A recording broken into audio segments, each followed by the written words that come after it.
I want to start this video off by welcoming the new subscribers that have come off the back of Hatman's recommendation of my channel, and of course to thank Hatman himself. I greatly appreciate his shout out.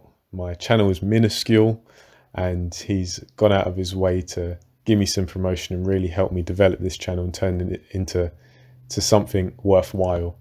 There's a lot of sentimental value in this for me. It's not just a kind gesture, because Hatman was the first channel I ever subscribed to on YouTube as a 15-year-old. So the fact that he's now recommending my channel, it's yeah, it really means a lot to me. So thank you, Hatman, for all the entertainment over the years, and for now this very kind gesture. And of course, welcome to the new subscribers, and I hope I can provide you with some entertainment and some insight.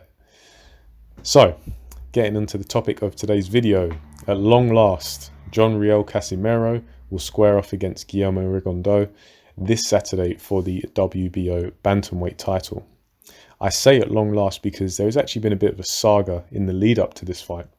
This was the fight that was initially supposed to be made, but then for a period it seemed as if Rigondeaux had stepped down to allow Donaire to take his place in some Filipino derby between Casimero and Donaire. But then there was a dispute, I think, between Donaire and Casimero about Casimero's drug testing, and Donaire pulled out and back in stepped Rigondeaux. Nevertheless, the fight's here, and from what I've seen, it's gone massively under the radar. There's a lot of boxing taking place this Saturday, the 14th, and for my money, this is the fight I'm most excited about. And recently I've been having a tough time picking a winner. When the fight was first made, I just felt that it come at the wrong time for Rigo, and I felt that Casimero would deal with him. He'd probably smoke him good. But as the fight is getting closer, I do see it being a bit closer than I initially thought. Just to take a trip down memory lane, as I like to do. For many years, Rigondeaux was seen as some kind of godfather figure in boxing.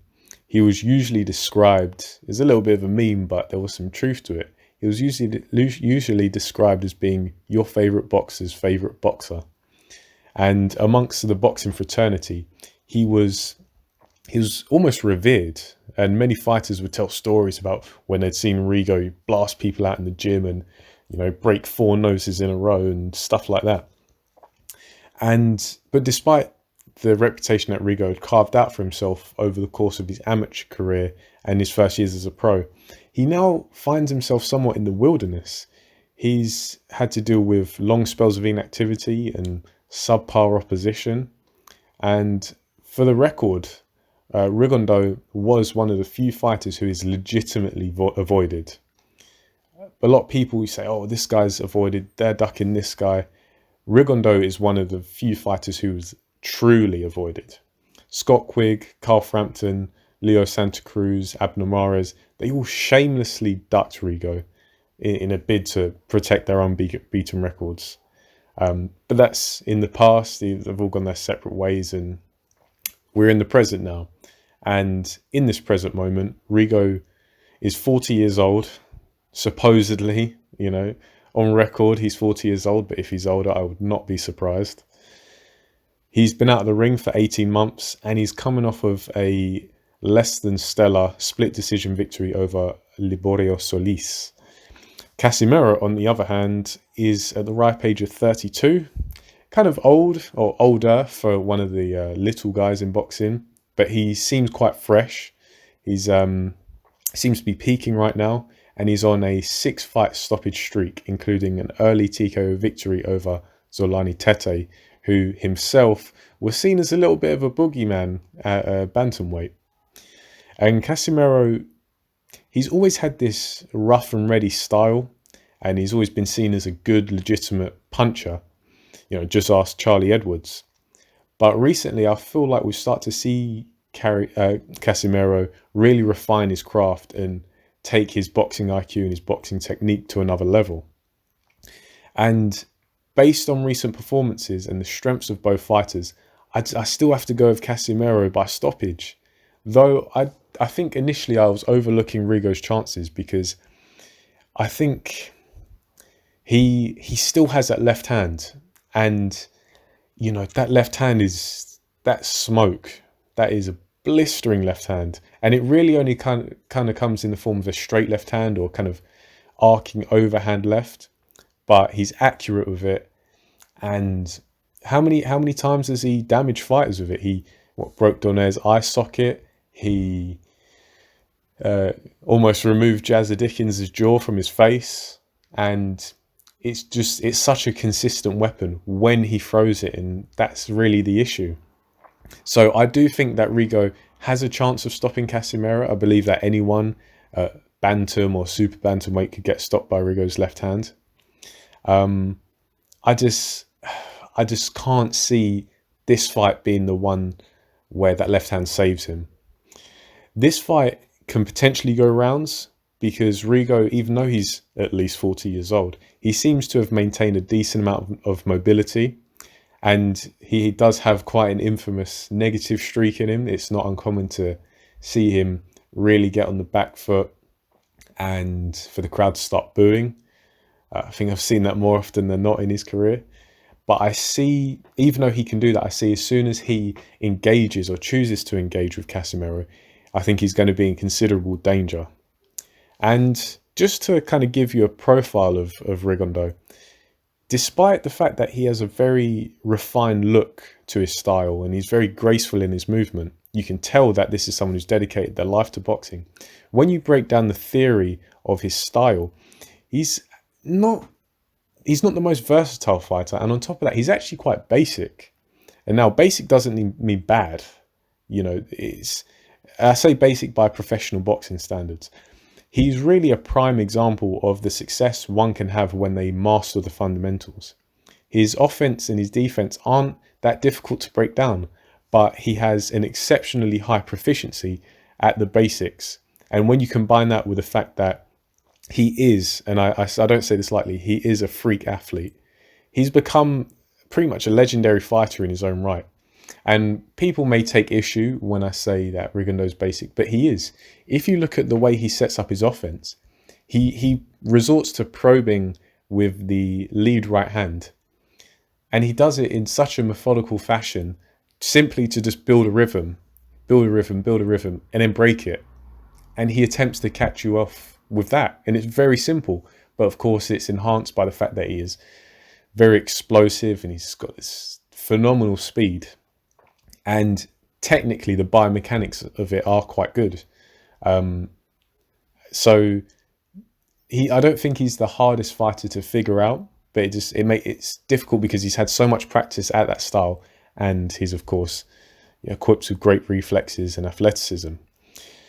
Despite this, though, if we rewind to the Lomachenko fight, we see that Rigondeaux isn't invincible, and just like many fighters, if not all fighters, he can be overwhelmed by someone who is proficient at feinting and use of controlling shots with a good solid understanding of positioning, because that's what overwhelmed Rigondeaux. Is he had spent so long in his career, so many years, so many fights, being able to kind of hide in his own stance. He'd lean really far back and get really low down, and I think to some degree he'd intimidate his opponents with his power and with his explosiveness.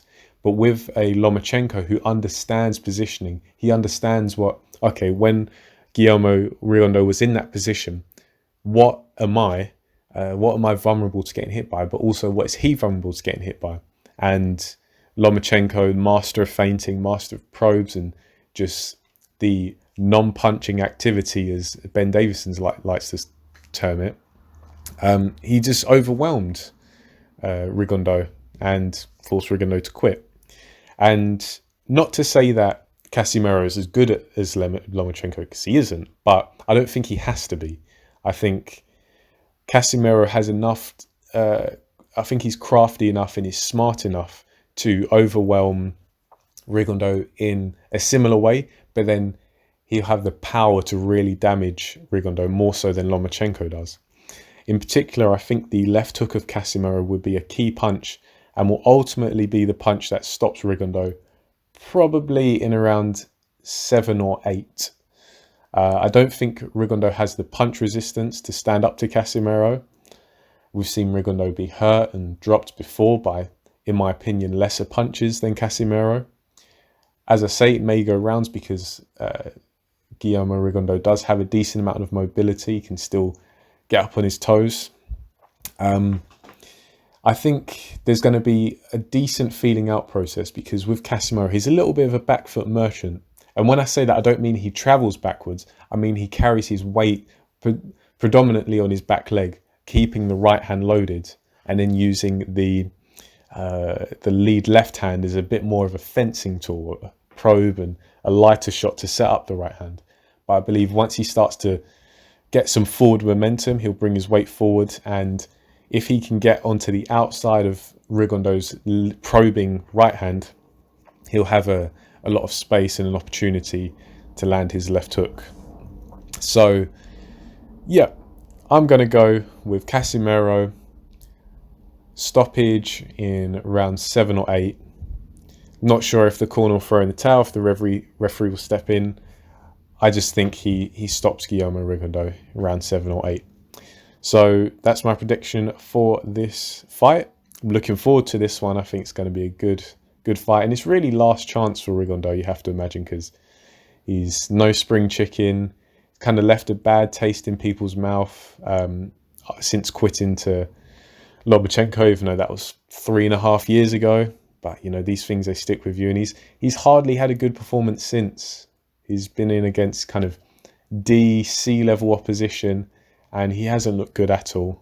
Really hasn't. In a few of his fights, he's actually just kind of early on stayed in front of his opponent and tried to trade level with them. Not very intelligent stuff. And I believe that if he tries to do that against Casimero early, that'll be absolute suicide. But I think he respects Casimero enough not to do that. But yeah, hopefully this will be a good fight, good bit of entertainment for a busy weekend of boxing. Let me know what you think in the comment section below. I'll be sure to get back to you. And like, share, subscribe, all that good stuff. Once again, welcome to the channel. Thank you, Hatman. Thanks for listening, and I'll catch you on the next video.